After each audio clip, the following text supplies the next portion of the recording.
میرے پاس ایک خاتون کا فون آیا اور انہوں نے مجھے بتایا کہ میری شادی کو 6 مہینے ہوئے تھے اور میرے یہاں بچے کی پیدائش ہوئی، یعنی کہ 6 مہینے میں ہی میرے یہاں بچے کی ولادت ہوئی۔ تو اس بات پر میرے شوہر نے، میرے ہسبینڈ نے مجھے طلاق دے دی، ڈیورس دے دی، اور انہوں نے یہ الزام لگایا کہ کہیں 6 مہینے میں بچے پیدا ہوتے ہیں، چونکہ عام طور سے جو چیزیں ہم دیکھتے ہیں وہ 9 مہینے میں بچے کی ولادت ہوتی ہے۔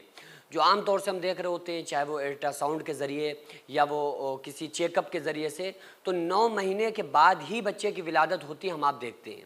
یا بہت کم کیس میں ایسا بھی کبھی ہوتا ہے کہ 7 مہینے میں یا 8 مہینے میں بچے کی ولادت ہو گئی، وہ بھی اس ماحول میں، اس وقت میں آپریشن کی صورت میں، کہ جب ڈاکٹرز بتاتے ہیں کہ بھائی بچے کی کنڈیشن ٹھیک نہیں ہے، اس لیے بچے کو آپریشن کے ذریعے سے باہر نکالنا پڑے گا، تو کبھی کبھار 8 مہینے میں یا 7 مہینے میں بھی بچے کی ولادت ہو جاتی ہے۔ قرآن کریم میں اللہ تبارک و تعالیٰ نے جو بیان فرمایا ہے وہ اس طرح بیان فرمایا ہے کہ جو عورتوں کے پیٹ میں رحم تم ڈالتے ہو، یعنی جو نطفہ ہوتا ہے، اللہ فرما رہا ہے کہ اس کو تم اس سے اولاد بناتے ہو یا ہم بناتے ہیں،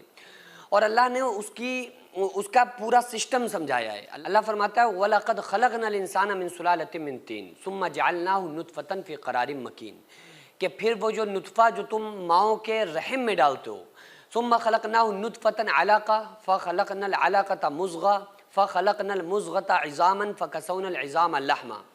اللہ فرماتا ہے ہم اس کو ہڈیاں بناتے ہیں، پہلے لوتھڑا بناتے ہیں، پھر اس کے بعد ڈھانچہ بناتے ہیں، پھر ہڈیاں بناتے ہیں، پھر اس پر گوشت پوست چڑھاتے ہیں، پھر اس کو ایک شکل عطا کر دیتے ہیں۔ اللہ تبارک و تعالیٰ نے جو قرآن کریم میں اور احادیث سے جو چیز ثابت ہے، اور اس وقت ڈاکٹرز کا بھی یہ کہنا ہے کہ تقریباً 5 مہینے کے بعد بچے کے اندر جان پڑ جاتی ہے، بچے کے اندر روح کو پھونک دیا جاتا ہے۔ تو چونکہ یہ مسئلہ ہم لوگوں کو معلوم نہیں ہے، اس وجہ سے بھی کافی طلاق وغیرہ ہو جاتی ہیں، کہ بعض مرتبہ جیسا اس خاتون نے بتایا کہ 6 مہینے میں بچے کی ولادت ہوئی اور میرے شوہر نے مجھے ڈیورس دے دی، اور کسی بھی صورت میں میری بات ماننے کو تیار نہیں ہے۔ وہ عورت کہہ رہی ہے کہ بھائی میں پاک دامن ہوں، میں نے زنا نہیں کیا، لیکن شوہر اور گھر والے یہی کہہ رہے ہیں کہ بھائی ایسا نہیں ہوتا ہے۔ تو اچھی طرح سے سمجھ لو، قرآن کریم میں اللہ تبارک و تعالیٰ نے 2 مقامات پر بیان فرمایا اس مسئلے کو، اسی سے میں کلیئر کرتا ہوں۔ پہلا، اللہ تعالیٰ نے قرآن میں فرمایا کہ جو بچے ماؤں کی، جہاں پر ماؤں کا حسن بتایا ہے، حسن اخلاق جہاں پر ماؤں کا بتایا گیا نا، اور ماں کی محبت بتائی گئی، وہاں پر اللہ نے فرمایا کہ وہ مائیں جو تمہارے ساتھ 30 مہینے تک تمہاری ہمدردی میں لگی رہتی ہیں۔ اور 30 مہینے کیوں کہا؟ 30 مہینے سے مراد یہ، اللہ تعالیٰ نے اس میں قرآن کریم میں آگے بیان فرمایا کہ 2 سال کی جو مدت ہے ان کو بچوں کے دودھ پلانے کی، وہ 2 سال ہے۔ تو پتہ یہ چلا کہ قرآن میں 2 سال دودھ پلانے کی مدت ہے، اور اللہ تعالیٰ جو ماؤں کی بچوں کے ساتھ ہمدردی بتا رہا ہے وہ 30 مہینے بتا رہا ہے۔ تو جب 30 مہینے سے آپ 2 سال نکال دیں گے تو بنتا ہے یعنی کہ 24 مہینے نکال دیجئے 2 سال، اب بچتے ہیں 6 مہینے۔ تو وہ 6 مہینے میں بھی اگر بچہ پیدا ہو رہا ہے تو اس کو شریعت نے جائز مانا ہے اور اس کو حلال مانا ہے۔ ہاں، 6 مہینے سے کم مدت میں اگر بچہ پیدا ہوتا ہے تو اس صورت میں بچہ ناجائز سمجھا جائے گا شرعی اعتبار سے، شرعی طور پر۔ لیکن اگر 6 مہینے کے بعد بچے کی پیدائش ہو رہی ہے، 6 مہینے پورے ہو گئے حمل کے،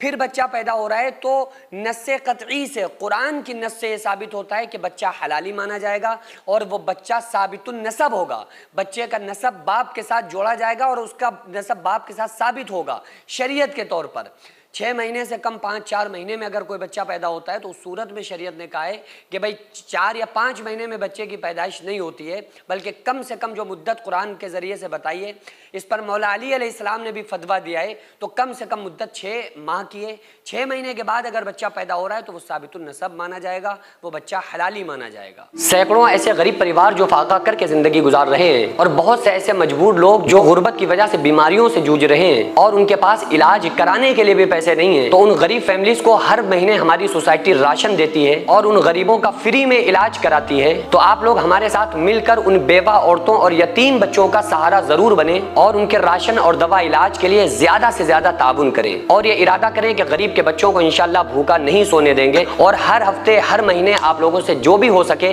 آپ تعاون ضرور کریں۔ ان کو 10-10 سال سے جو لوگ بستر پر پڑے ہوئے ہیں، انشاءاللہ تعالی ہم سب مل کر ان غریبوں کا علاج بھی کرائیں گے، اور ہر مہینے انشاءاللہ تعالی ان غریبوں کو ہم راشن پہنچائیں گے۔ یہ سوسائٹی کا اکاؤنٹ نمبر ہے اور یہ اسکینر ہے، آپ لوگ اس اکاؤنٹ پر یا اس اسکینر کے ذریعے آپ غریب فیملیز کی ہیلپ کر سکتے ہیں۔